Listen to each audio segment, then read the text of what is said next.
안녕하세요, 디빌레라 여러분. 오늘이 정월 대보름이었네요. 저는 그것도 모르고 있다가 이제 방송을 보고 알았는데, 근데 또 날씨까지 꾸물거려가지고 뭐 오늘 그 행사가 제대로 진행될 것 같지가 않네요. 보름달 구경하기는 좀 어려울 것 같고.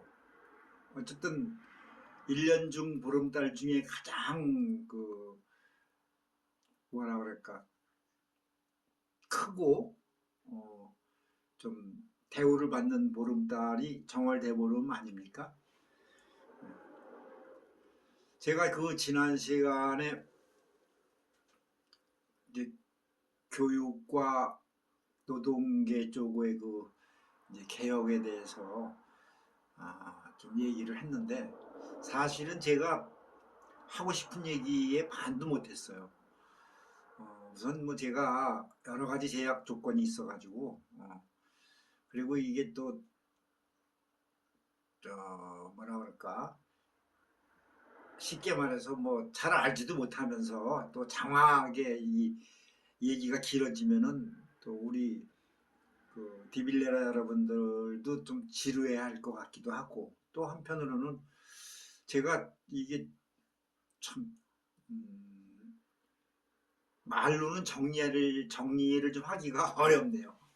하여튼 그런 애로가 있습니다. 그래서 일단 교육과 노동계 쪽의 개혁에 대해서는 이제 이 정도로 하두고, 이번 시간부터는 제가 그 복지 문제를 좀 다룰까 하는데, 복지 중에서도 제가 그 저번에도 말씀드렸죠. 이 노인복지에 관해서 좀 제가 생각했던 것들, 그런 것들을 좀 피력을 해보고, 여러분들도 의견을 좀 제시해 주면 또 좋고, 그런 시간을 갖도록 해보겠습니다.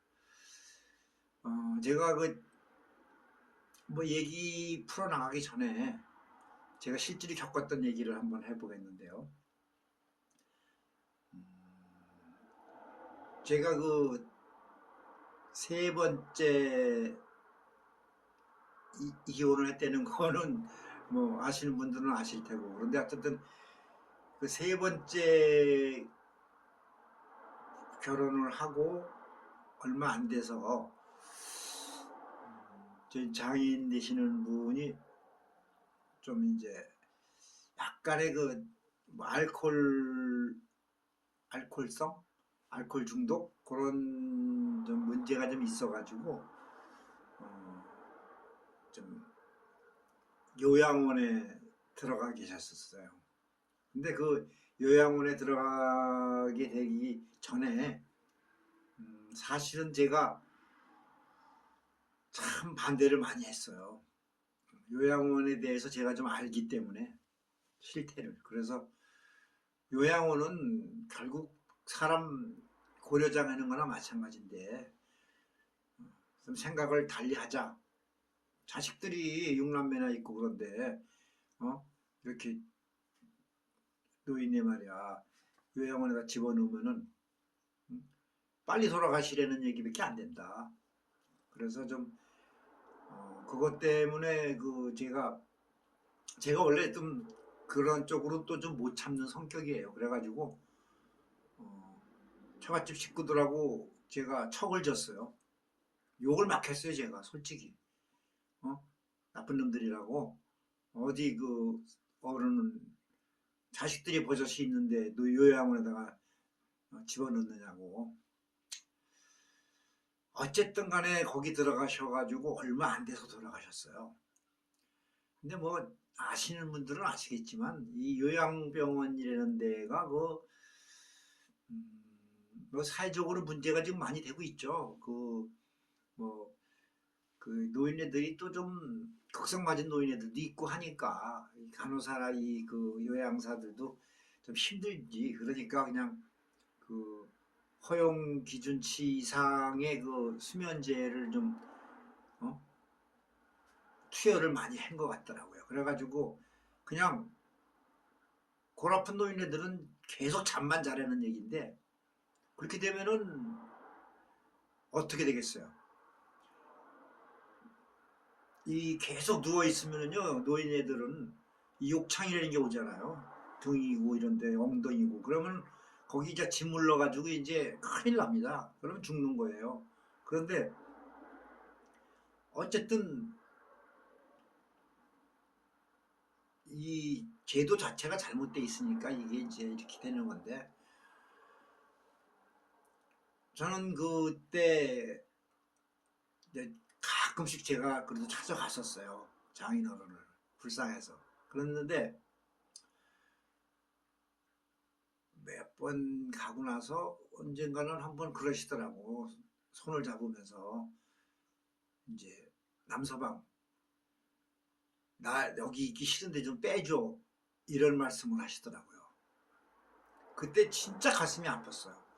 그런데 제가 마음대로 할 수 있는 일도 아니고 또 그게 어떤 뭐 대안도 없이 내가 뭐 모실 수도 없고 경제적으로 제가 또 좀 뭐 넉넉한 것도 아니고 그래서 그냥 마음만 아파했는데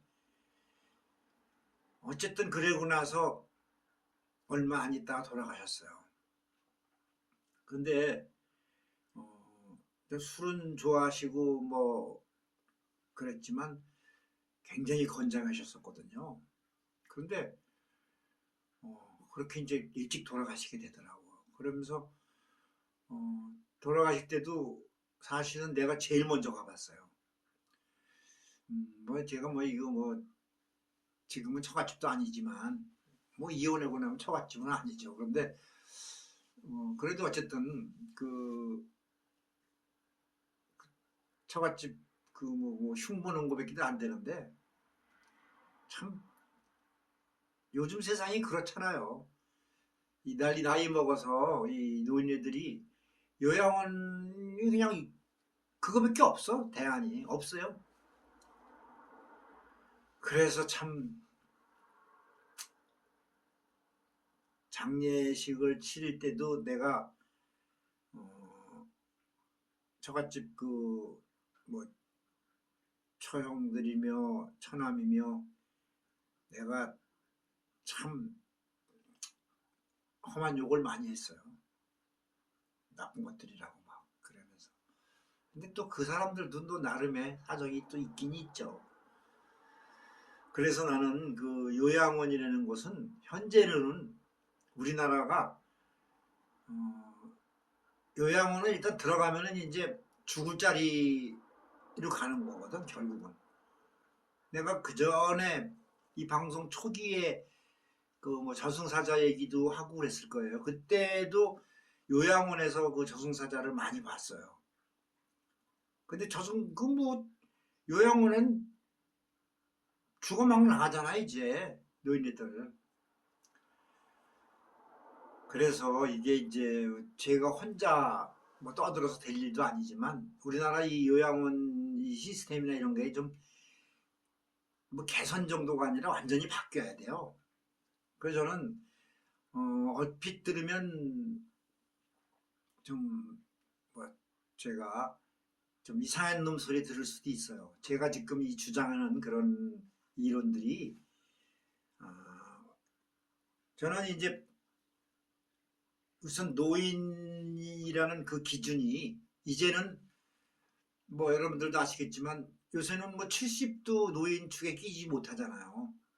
그렇기 때문에 평균 수명이 자꾸 늘어나니까 뭐 70 한 5쯤 돼야 뭐 노인 축에 낄 것 같아요. 그렇다면 나는 아주 냉정하게 생각을 했어요. 이게 고민을 참 많이 하고 연구도 많이 하고 공부도 많이 해봤는데 제가 뭐 또라이 소리 듣거나 욕먹을 소리인지는 모르지만 그렇잖아요. 난 노인들이 지금 가장 좀 문제가 되는 게 우선 경제력이 없잖아요. 경제력이 없고 그다음에 뭐 먹고 살기도 힘드니까 자식들이 나몰라라 하고 뭐 그렇게 돼서 내몰리는 거잖아요.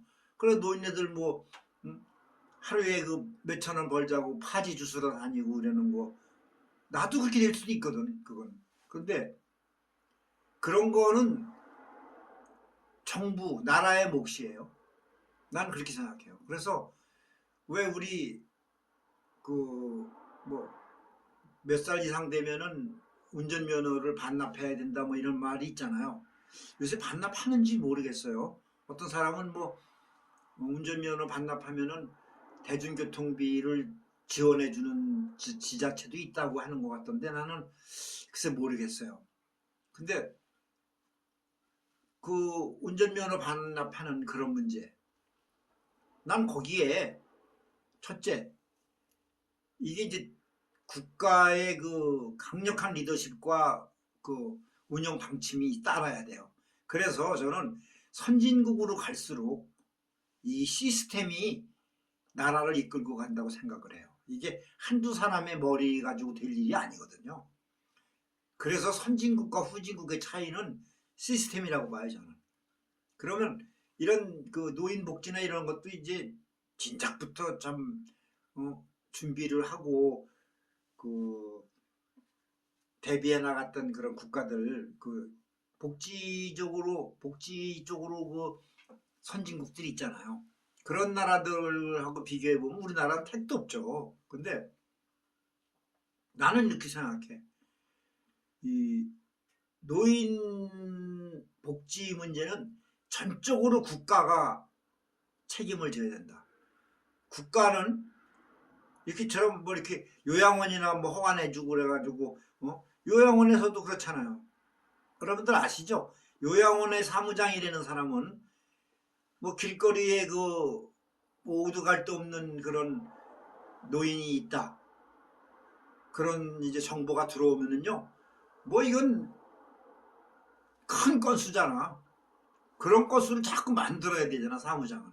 그래서 요새 노인들 데리고 가다가 국가에다가 신청해가지고 그 복지급여 같은 거 그런 거 다 뭐 나라에서 다 해주는데 뭐 요양병원은 땅 짓고 헤엄치기지. 그러니까 이 그렇게 이 민간단체나 아니면 이런 쪽으로 허가를 내서 그냥 이렇게 남을 나라 밀어주고 할 게 아니라요. 그 돈으로, 그리고 이 내가 잘은 모르지만 정치 쪽으로는 이 국가 예산 이런 데서도 효율적으로 관리를 하면요 노인네들 따로 먹여 살릴 수 있어요. 난 그렇게 생각해요. 그래서 말이 좀 두서없어지는데 이해해 주세요.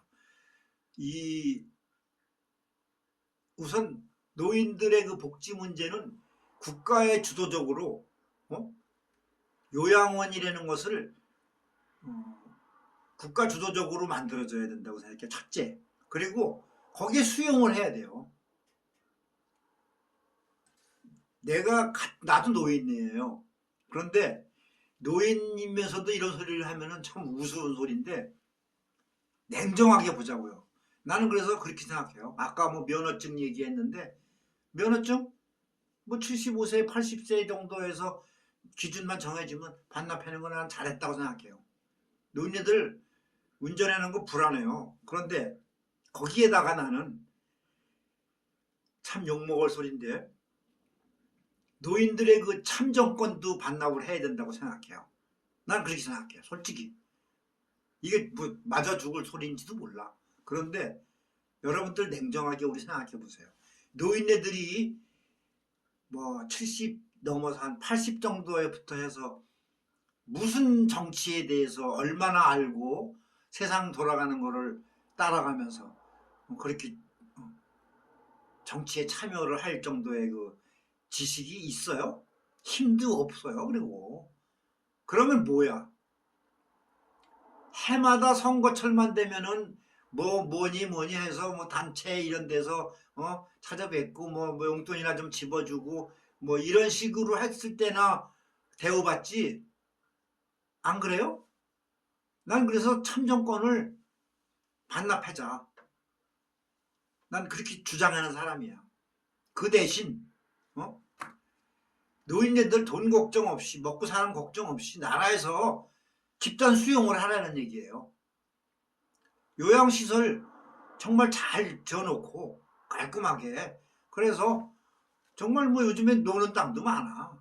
그런 데다가 공기 좋고 그런 데 해서 뭐 방식은 어떤 방식이든지 뭐 그 전문가들이 할 탓이지만 그렇게 해놓고 거기서 뭐 독립가구 형식으로 하는 방식도 있을 거고 아파트 형식으로 하는 수도 있을 거고 뭐 그런 건 이제 지금 요양원이라는 그런 그 기관들 이런 것들은 다 없어져야 되고 생각해 나는.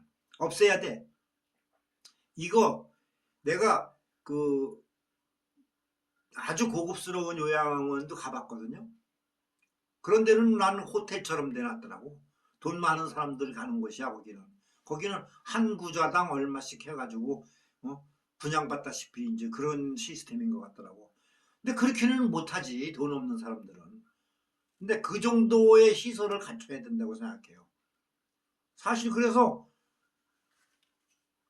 몇 살 이상 되고 그러면은 뭐 그때까지 부부가 살아있다면 더 좋고 그렇지 않은 경우가 보통이야. 그런데 그래서 수용시설로 넣어야 돼요. 그게 듣기에 조금 뭐 좀 거북하지. 자존심 상하고 뭐 수용시설 뭐 이러니까 무슨 뭐 죄수들 잡아가는 것 같은 그런 생각. 이게 관념의 차이예요. 그렇게 생각하지 말고 편하게 사는 거야. 거기 들어가서 텃밭도 일구면서. 그리고 두 번째는 그렇게 함으로 하면서 제일 중요한 거는 또 노인들이 일자리가 있어야 되는 거야. 일자리가 생산 능력이 없다 하더라도 이 노인들이 할 수 있을 정도의 그런 노동력을 쓰는 거야. 그래서 그건 뭐 간해공업 비슷하게 할 수도 있고 여러 가지 또 있어요. 그런 거. 그래서 노인들의 노동력을 갖다가 쓰고 한 달에 정기적으로 이제 월급도 주고 이렇게 해 나가야 되거든요. 그 서로 윈윈 하는 거예요. 그렇게 하는 것을 나라에서 주도적으로 해야 돼. 그러면은요, 사람이, 내 경험인데, 사람이, 뭐, 공공기관이고, 뭐, 어디 공무원이고, 뭐고 간에 하여튼 은퇴한 사람들이 살아가는 방식이 일찌감치 노인의 소리 들어가면서 양로원이나 뭐 아니면, 그 경로당 같은 데 드나들고 벌써 처지기 시작하면요, 금방 늙어요. 근데 사람은 자기 일이 있고, 뭐 공부하는 것도 좋아. 그리고 자기 일이 있고 또 일정에게 아주 조금이지만 수입까지 있다면은 금상첨화지. 그러면은요 진짜 수명도 늘어나. 안 아파. 그리고 이 돈이 이렇게 무서운 거예요. 돈을 파지 줍는 노인네들한테 한 달에 몇십만 원이라도 고정적인 그 월급 주면서 한 달 하루에 몇 시간씩 일하세요 이러면은요 얼마나 기뻐하겠습니까? 이렇게 돼야 돼. 그러니까 집단 시설로 들어가서 그 방식은 또 나중에 논하자고요. 그런데 그렇게 해서 이제 거기서 뭐 나쁘게 본다면 그게 고려장일 수도 있죠. 옛날 말로 하면. 근데 그게 고려장이라고 꼭 몰아붙여야 되겠습니까? 우리가 지혜를 찾는 건데 지금. 자, 시간이 또 꽤 흘렀는데 조금 쉬었다가 계속 합시다.